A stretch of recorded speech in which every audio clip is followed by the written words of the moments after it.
Hello students आज का हमारा टॉपिक रहेगा प्रारंभिक मानव का समय प्रवाह। इस टॉपिक के अंतर्गत अपने पढ़ेंगे भी किस प्रकार मानव ने अपने जीवन में परिवर्तन किया, किस प्रकार उसने घुमक्कड़ जीवन से एक जगह रहना शुरू किया और एक जगह रहकर ही उसने धीरे धीरे बस्तियों का निर्माण किया और बस्तियों ने ही आगे जाकर नवीन नगरों का निर्माण किया था। देखो बच्चों, इसके अंतर्गत अपने शुरुआत करते हैं भी किस प्रकार जो प्रारंभिक मानव था वह अपना जीवन व्यतीत करता था।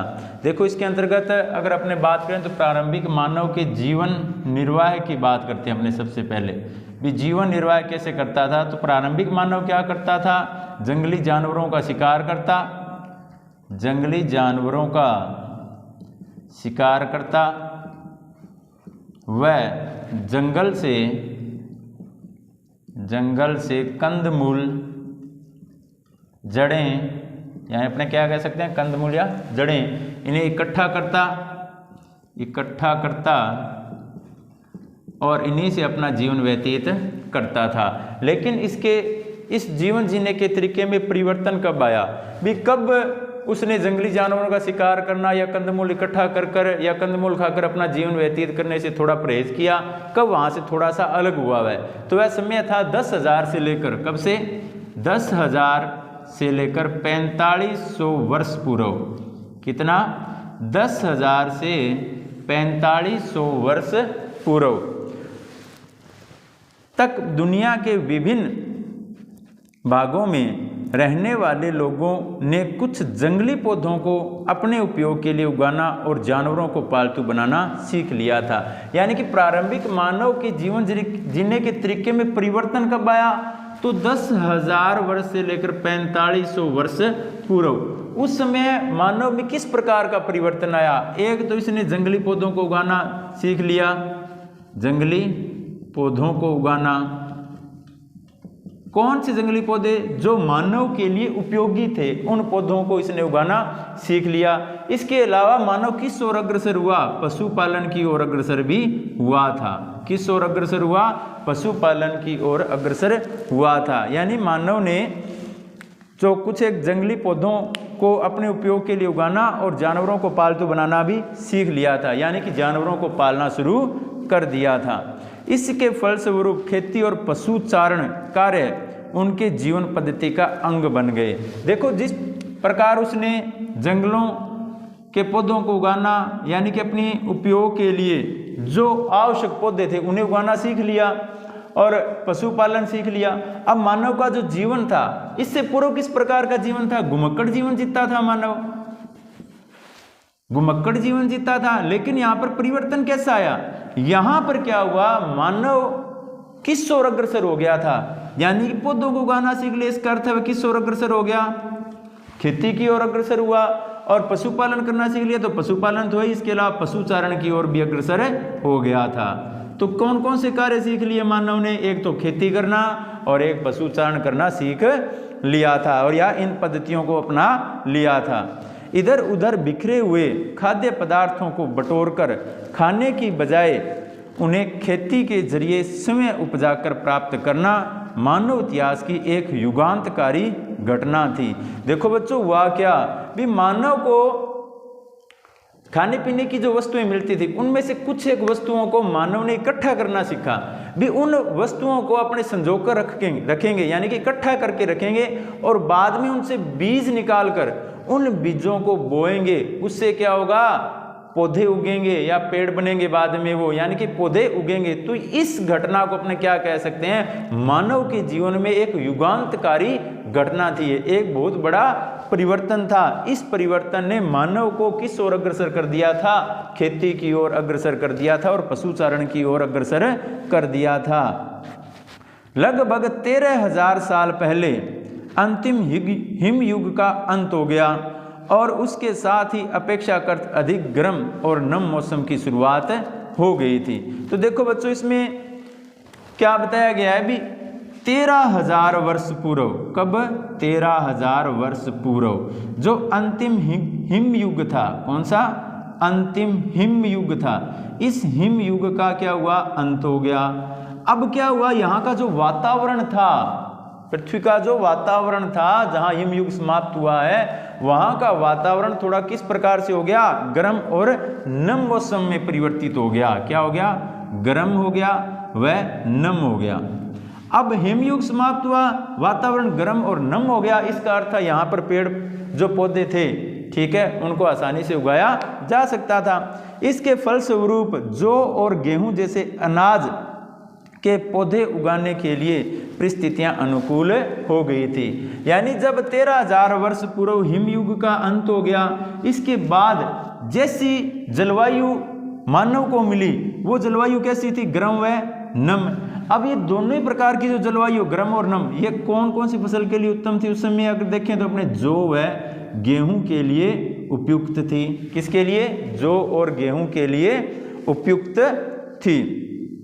तो इन्हीं परिस्थितियों में मानव ने जौ और गेहूं को उगाना भी शुरू कर दिया था।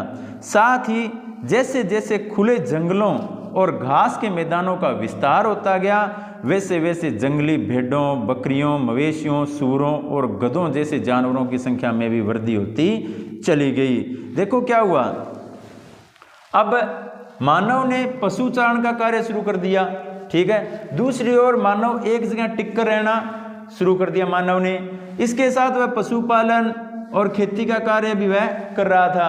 अब क्या हुआ जैसे जैसे जंगलों में वृद्धि हुई, जंगलों में वृद्धि हुई और जो चारागाह भूमि थी, चारागाह भूमि या घास के मैदान अपने कह सकते हैं, उसमें भी वृद्धि हुई, घास के मैदानों में भी वृद्धि हुई।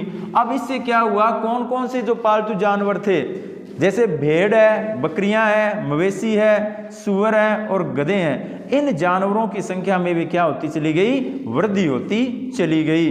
इससे यह इंगित होता है कि मानव समाज धीरे धीरे ऐसे इलाकों को अधिक पसंद करने लगे जहां इन जंगली घास फूस और जानवरों की बहुतायत थी। अब देखो मानव जो समुदाय था वह मानव समुदाय किस ओर अग्रसर होने लगा। अब मानव ने क्या क्या कार्य शुरू कर दिया, पशुपालन का कार्य शुरू कर दिया था। यानी पशुपालन से वह क्या करेगा, पशुचारण करेगा। पशुचारण करने के लिए उसे किसकी आवश्यकता होगी, चारागाह जैसी भूमि या घास के मैदानों की आवश्यकता होगी। अब यहाँ पर घास के मैदान या चारागाह जो भूमि होगी, यहाँ मानव को क्या प्राप्त हो जाएंगे, पालतू पशु भी यहाँ पर मिल जाएंगे। क्या मिल जाएंगे, पालतू पशु भी मानव को यहाँ मिल जाएंगे।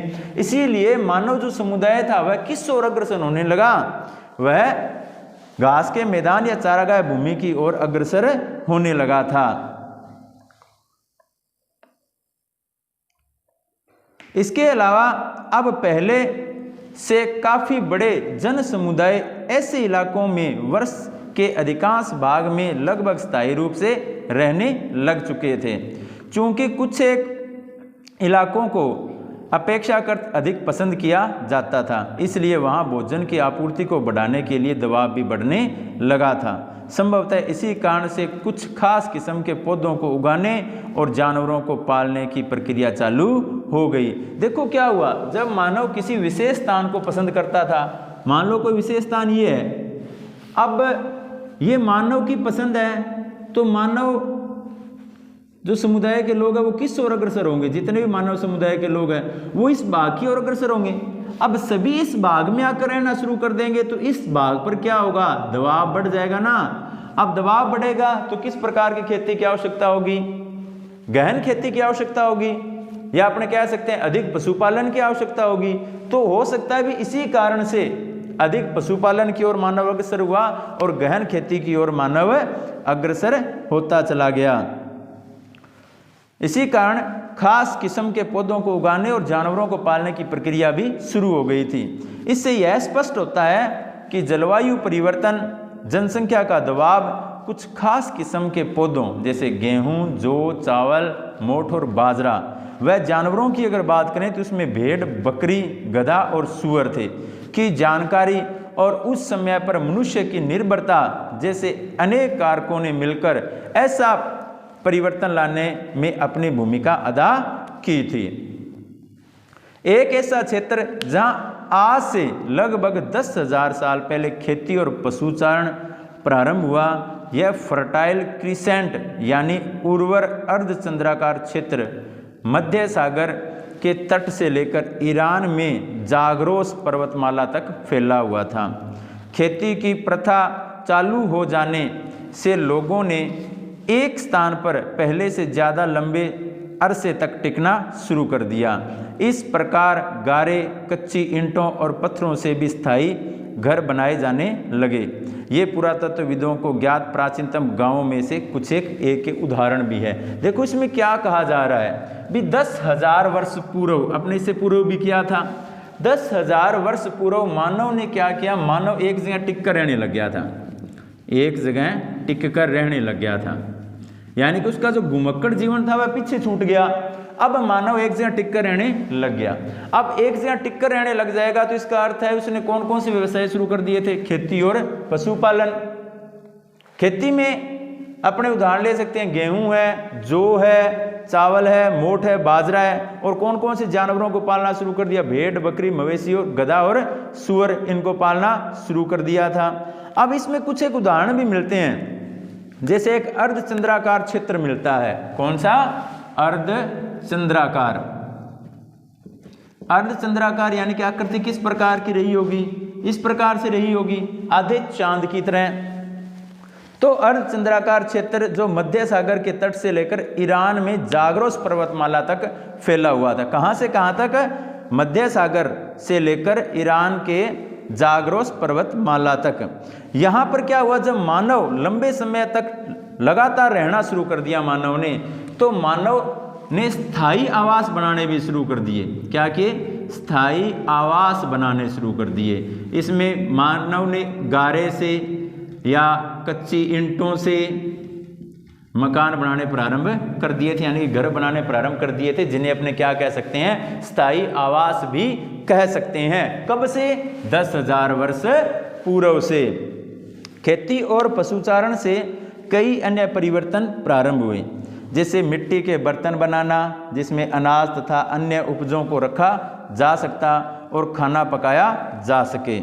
इसके अलावा पत्थर के नए किस्म के औजारों का इस्तेमाल भी होने लगा था। अब क्या हुआ, जब मानव ने खेती और पशुचारण प्रारंभ कर दिया था तो इसके साथ मानव की आवश्यकताएं बढ़ती चली गई। अब आवश्यकताएं बढ़ेगी तो आवश्यकताओं की पूर्ति के लिए क्या होगा, आविष्कार होगा। इसीलिए मानव ने क्या किया, यहाँ पर इसी समय मानव ने मिट्टी के बर्तन बनाना भी सीख लिया था। किसके बर्तन, मिट्टी के बर्तन बनाना सीख लिया था। अब मिट्टी के बर्तनों का विभिन्न कार्यों हेतु वह उपयोग भी करने लग गया। हल जैसे अन्य उपकरण खेती के काम में आने लगे थे। अब मानव ने खेती के काम के लिए किसका यूज शुरू कर दिया, हल का यूज शुरू कर दिया था। धीरे धीरे लोग तांबा और रांगा जैसी धातुओं से परिचित हो गए। यानी कि अब मानव ने क्या किया, मानव का जो युग था वह युग बदल गया। अब कौन से युग में आ गया मानव, ताम्र युग में आ गया। किसमें, ताम्र युग में आ गया। क्योंकि मानव ने किस धातु का इस्तेमाल प्रारंभ कर दिया था, तांबे का इस्तेमाल प्रारंभ कर दिया था। इसीलिए मानव किस युग में प्रवेश कर गया, ताम्र युग में प्रवेश कर गया। मिट्टी के बर्तन बनाने और परिवहन के लिए पहिए का इस्तेमाल भी होने लगा था। अगर बात करें अपने भी आज से 5,000 साल पहले इससे भी अधिक संख्या में लोगों के समूह एक साथ शहरों में रहने लग गए थे। अब क्या हुआ, भी आज से 5,000 वर्ष पूर्व, कब, 5,000 वर्ष पूर्व, 5,000 वर्ष पूर्व क्या हुआ, इससे पूर्व की अगर बात करें तो बस्तियों में रहता था इंसान, जो था वो बस्तियों में रहता था, संख्या थोड़ी थी या कम जनसंख्या में रहता था। लेकिन धीरे धीरे 5,000 वर्ष पूर्व तक जो मानव था वह एक साथ बड़ी संख्या में एक स्थान पर निवास करने लग गया, जिससे वहां पर किसका निर्माण हुआ, नगरों का निर्माण हुआ। इसका उदाहरण भी अपने ले सकते हैं, जैसे सिंधु घाटी सभ्यता को अपने कह सकते हैं भी भारत की प्रथम नगरीय क्रांति या नगरीय सभ्यता थी। कितना समय था, तो लगभग आज से 4,500 साल पूर्व की बात है, जब भारत में क्या हुआ, किसी नगरीय जो व्यवस्था थी उसकी स्थापना भारत में प्रथम बार होती है। इसके आगे का जो टॉपिक है भी नगरों की व्यवस्था की प्रारंभ के बाद का टॉपिक, वो अपने आगे की वीडियो में करेंगे, या अपने जो चैप्टर 2 आएगा उस चैप्टर में इसका विस्तृत विवरण हमें प्राप्त होगा।